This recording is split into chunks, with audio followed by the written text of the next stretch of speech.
राजनीति के मैदान में बिहार के विधानसभा चुनाव 2025 की गहमा गहमी अब तेज होती जा रही है। ऐसे में एक बड़ी खबर सामने आई है कि भाजपा के राष्ट्रीय अध्यक्ष अमित शाह 27 सितंबर को बिहार के 3 महत्वपूर्ण जिलों का दौरा करने वाले हैं। ये दौरा चुनावी रणनीतियों को अंतिम रूप देने के लिए बहुत अहम माना जा रहा है। आइए इस पूरे विषय को विस्तार से समझने की कोशिश करते हैं। नमस्कार, मैं हूं निशा राय आपके साथ और आप देख रहे हैं इन खबर। सबसे पहले तो ये जानना जरूरी है कि बिहार की राजनीति में चुनाव की तैयारी का क्या महत्व होता है। बिहार एक ऐसा राज्य है जहां राजनीति की बारीकियां बहुत गहरी होती है। जातीय समीकरण, धर्म, क्षेत्रीय मुद्दे, विकास की उम्मीदें और सामाजिक समीकरण सब मिलकर यहाँ चुनावों को बेहद जटिल और चुनौतीपूर्ण बनाते हैं।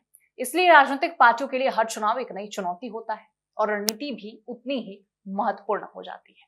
तो ऐसे में भाजपा ने इस बार पूरे राज्य को 5 जोनों में बांटकर चुनावी तैयारियां शुरू की है। इसका मकसद ये है कि हर जोन को अपनी खास जरूरतें और मुद्दे होते हैं जिन्हें समझकर चुनावी प्लानिंग की जानी चाहिए। अमित शाह का ये दौरा इसी कड़ी का हिस्सा है, जहां वे स्थानीय नेताओं, कार्यकर्ताओं और सामाजिक समूहों से मिलकर स्थिति का जायजा लेंगे और पार्टी को मजबूत करने के लिए जरूरी दिशा निर्देश भी देंगे। अमित शाह का बिहार दौरा राजनीतिक रणनीति की दृष्टि से काफी अहम है, क्योंकि वे पार्टी में चुनावी माहिर माने जाते हैं।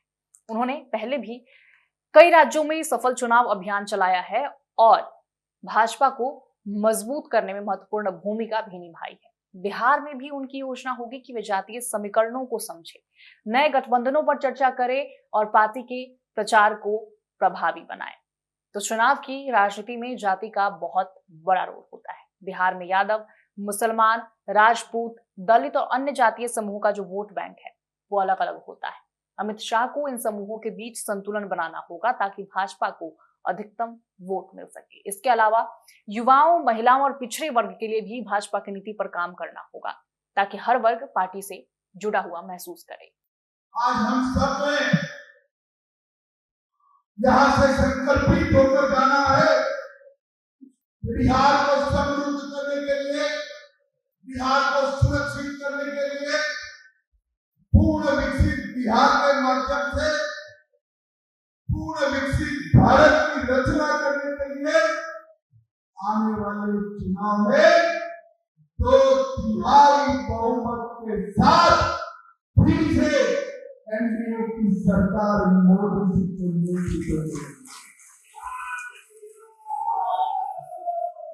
भाइयों बहनों, कल ही मोदी जी का जन्मदिन। मोदी जी विश्व भर में एकमात्र नेता ऐसे हैं जो लगातार 24 साल तक या तो राज्य के मुखिया रहे या देश के, और मैं 24 साल से भी ज्यादा समय से उनके कार्यकर्ता के रूप में उनके साथ काम कर रहा हूं। इस 24 साल में बिहार वालों एक भी दिन ऐसा नहीं है जब मोदी जी ने छुट्टी ली हो, वैकेशन बनाया हो।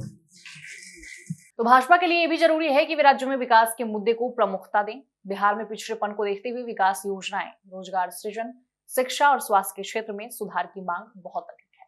अमित शाह के दौरे में इन मुद्दों को लेकर चर्चा होगी और पार्टी की घोषणा पत्र में इन्हें शामिल किया जाएगा। राजनीतिक विश्लेषक बताते हैं कि भाजपा इस बार अपने अभियान में डिजिटल मीडिया का भी खूब इस्तेमाल करेगी। Social media, mobile apps, digital campaign के जरिए युवा वर्ग तक पहुंच बढ़ाना भाजपा की रणनीति का अहम हिस्सा है।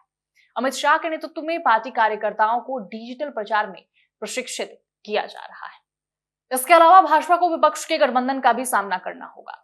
महागठबंधन के सामने भाजपा की ताकत और उसकी रणनीति को समझना चुनाव के नतीजों के लिए बहुत जरूरी होगा। अमित शाह के दौरे का मकसद ये भी होगा कि पार्टी को इस राजनीतिक चुनौती का सामना करने के लिए किस तरह से तैयार किया जाना है।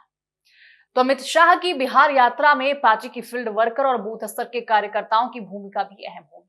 चुनाव जीतने के लिए पार्टी को जमीनी स्तर पर मजबूत होना होगा और हर बूथ पर सक्रिय रहना होगा। इस दौरे के दौरान पार्टी कार्यकर्ताओं को जोश और उत्साह से भरने का भी लक्ष्य रखा गया है।